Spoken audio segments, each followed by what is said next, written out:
Mozilla flamed by Firefox fans after promises to not sell the data go up in smoke.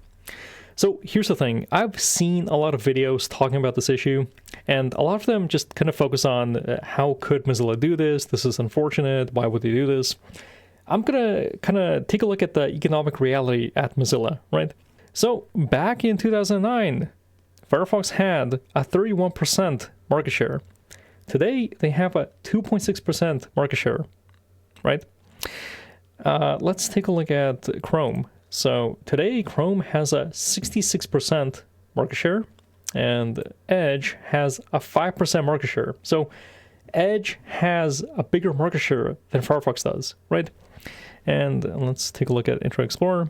So Internet Explorer went all the way down, I think crossed the threshold in 2016. Anyways, so I want to try and explain this chart. Why is it that Firefox back in 2009 was able to compete with Internet Explorer, but it was not able to compete with Chrome, right?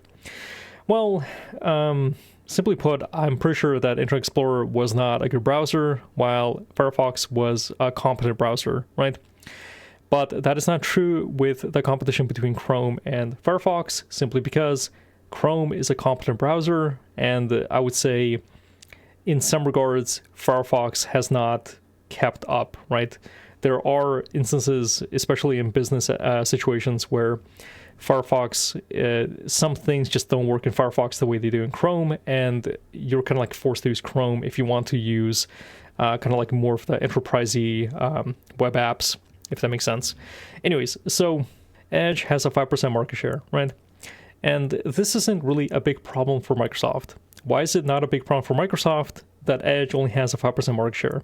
So I'm pretty sure the person who leads the team behind Edge is probably upset that the browser only has a 5% market share, but it's not gonna, it's not gonna be a big problem for Microsoft.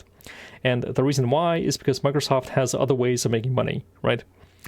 Meanwhile, Firefox, here are all the products that Mozilla offers. So we have Firefox, and then we have a bunch of privacy kind of like oriented things. We have MDM. That's a really good place to find documentation things. So basically the point here is that the only thing that makes Mozilla money is Firefox, and I can actually prove it. If we go to the Wikipedia page for Mozilla, as you can see, most of the revenue of Mozilla Corporation comes from Google, 81% in 2022. So basically, this is a really big problem for Mozilla simply because you do not want to be dependent on a single company for 80% of your revenue. And the second problem is, in exchange for making it the default search engine in Firefox.